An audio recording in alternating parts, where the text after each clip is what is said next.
Hi guys! Isn't this place really pretty?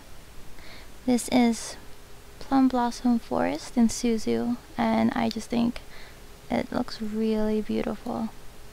Anyway, so this is gonna be my guide for how to make money as a beginner in Age of Wushu, especially for those in new servers where I've heard everything is insanely high for some reason, especially food, which I don't know why that would be so extremely high. Okay, so let me look at my list here. So first off, I mentioned in my beginner tips video that you can open up the market interface by pressing the default key, which is V, and going to stalls, and then checking all the stalls to see what they're buying. Now, keep in mind that if you sell directly to the people through this method, you're selling to them much cheaper than the market price. With that being said, you can probably sell, like if you set up a shop on your own and try to sell these items for the correct market price, you would probably make more money than selling it directly through the interface here. But it's a quick way to make money. So if you don't have time to set up a stall and you need to click a quick few when, like let me just show an example again. I don't mind using one. So this is how you sell to another. I think there's more than one way to do it. Is it right click? No, I just drag it over, and then I'm selling one lead for 351, and I got some tax reduced, so I got 333 when. Anyway, so remember, doing it that way you will make less money.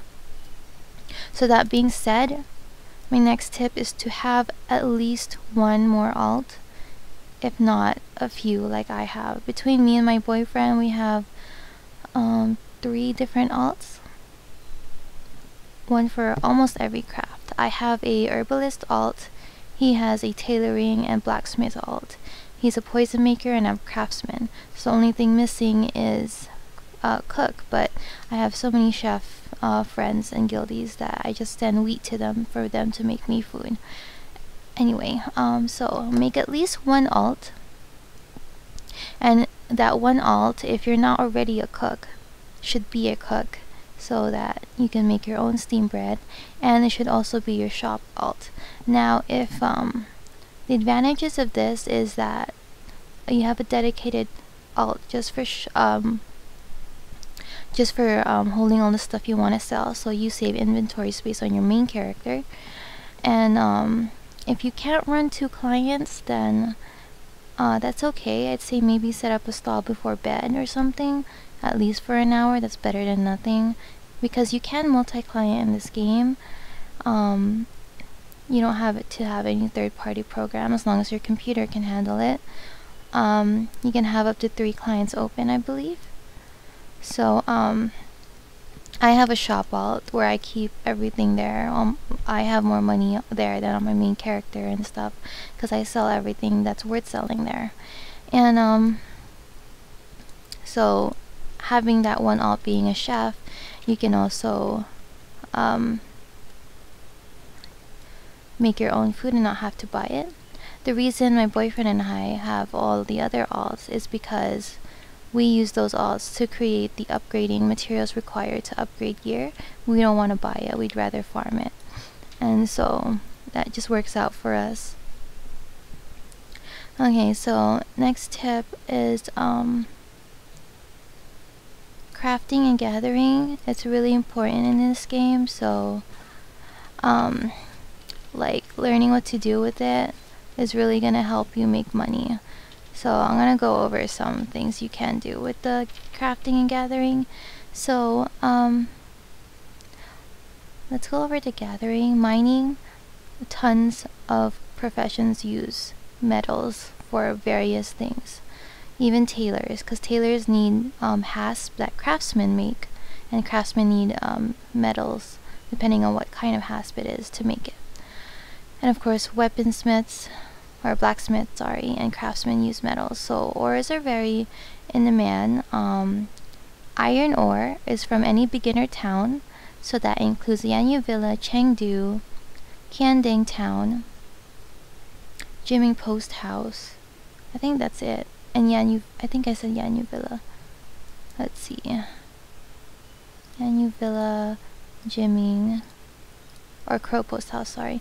Evilman's Valley is also considered a beginner's town, but I don't believe there's an option to set a storyline that starts in Evilman's Valley. But if you're mining for iron in the other beginner towns and it's full, Evilman's Valley does have iron, but the only thing is some of the mobs auto aggro and attack you, whereas other beginners towns, they don't have mobs that auto aggro. So next level up would be copper.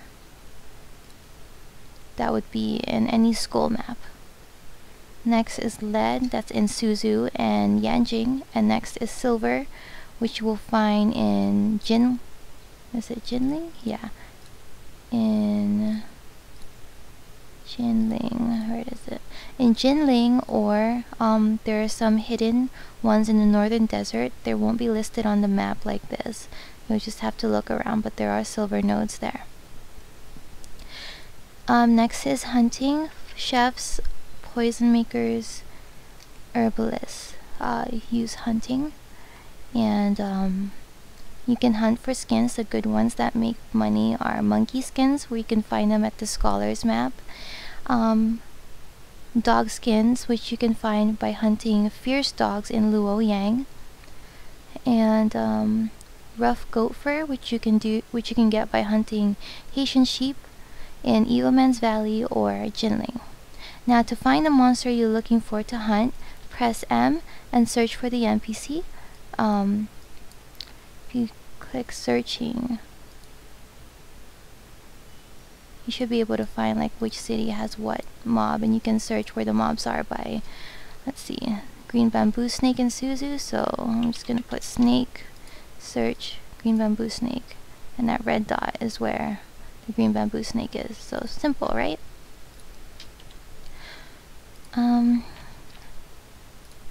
Next is farming.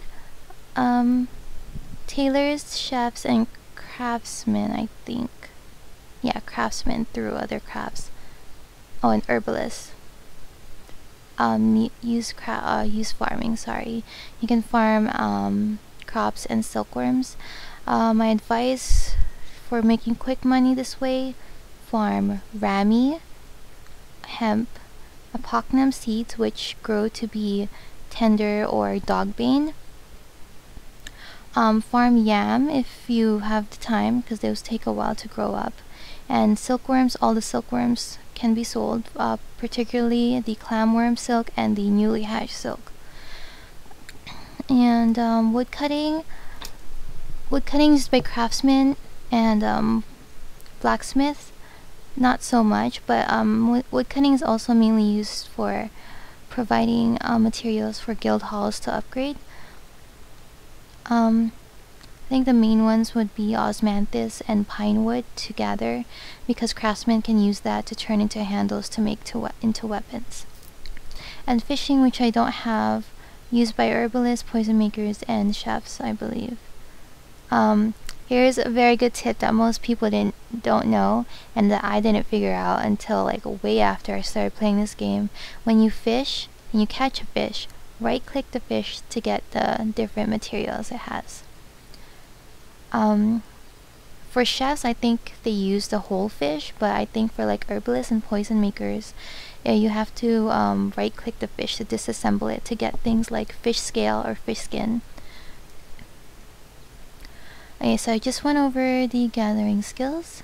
Now the other thing you can try to sell would be disassembled materials. So let me go one by one. As a tailor, you can disassemble armor and you will get thread. And with the thread, you can combine the thread together to make different types of cloths which are used for upgrades. Now the thread, herbalists use the thread to make their upgrade materials. So you can sell the thread by themselves, or you can combine them to sell the cloths that are used to upgrade armor. Chefs, they sell food, of course, and they don't have any disassembled materials, so unfortunately all you can sell is food. But they do have the life service of sharpening, which is used to upgrade weapons, but they use blacksmith materials. Poison makers, they upgrade armor, and they're the only crafting profession that can gather poisonous flowers. Now, the materials they make are like the poisonous stones, killing stones. They use materials that come from a craftsman. So, I think I mentioned it before, the crafting system in this game is very, very involved.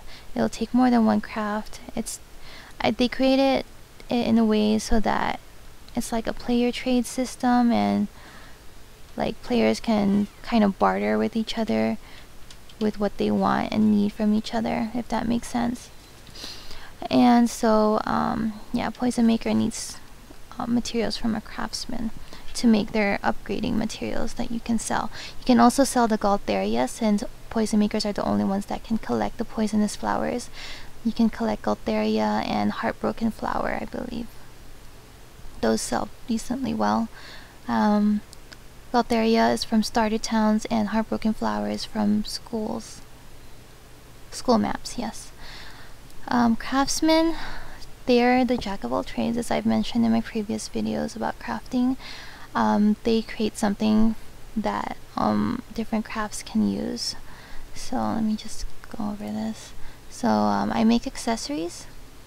Notice how I mentioned nothing about selling armor or poisons or accessories, because I'll go into that later. But so we make the hasp that both tailors and blacksmiths use to create weapons, and I also make the handles that blacksmiths use to make weapons. And I also need some of my recipes will require items from a tailor, because also green is made by a tailor. So as you can see, it's really involved. This is the only way I can show you how assemble materials and disassemble materials work. So this is how I would right click this split item, and I would split all my accessories this way, and then I would get the disassembled item. I don't have any with me right now, it's all on my alt. But if you look at assembly, so this would be the same for blacksmith and tailor as well. They'll have this window, and I believe, oh yeah, and poison maker and herbalist too, because they'll combine things together. So I'll be combining all of these to make upgrade materials. Let's see, so that's the craftsman. So you can sell the disassembled and or assembled materials, okay? And blacksmiths, they disassemble weapons to make the powder, to make the pupil ingots, and they can combine that to make the higher level ingots for upgrading weapons. So make weapons and disassemble them for the copper stones used to make the upgrade materials. Different ways you could go about it. Search your market to figure it out. And herbalists, they're the only ones that can gather mint and wormwood and plight flower, which are used to make medicines, potions, buffs, and their upgrading materials. I didn't mention, but craftsmen and herbalists are the two that upgrade accessories.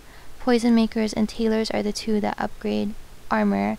Chefs and blacksmiths are the two that upgrade weapons.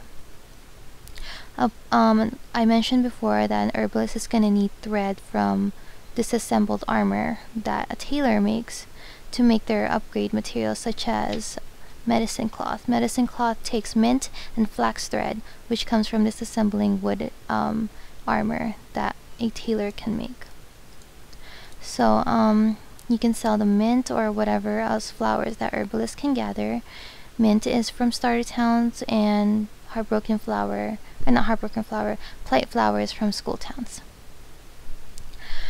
Now I went over the different disassemble materials. The reason I went over that first is because I feel like it's more versatile as to what you can sell, as opposed to just selling straight up accessories, you know. Like for example, this necklace is for people with yin and softness. Like not everyone would want this necklace, if that makes sense. But like people upgrading necklaces, they'll want the materials and stuff. So that's why I say, you know, look at your options and be creative with what you sell. Have variety. Like you can sell some, like for example, if you're a tailor, you can sell some armor, or you can have some like cloths or threads on sale too. So that way you have something for everyone, you know. That'll increase your sales when you set up a stall. Another thing is level your crafting. The higher your crafting skill is, the more vigor you have. So press C to open your character window. And I'm a legendary craftsman, so that's the max level, and I have 848 vigor every day. So you can do a lot with tons of vigor. You can, you know, mine, hunt, farm, craft a whole bunch if you have more vigor, and you can make lots of food if you have more vigor too. Let's see, I think I went over everything I wanted to.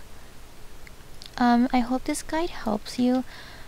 I know the quality from my last video with the Meridian system wasn't that high. I'm going to try to figure out Sony Vegas a little bit more so that I can actually put text on my videos but still provide high quality guides.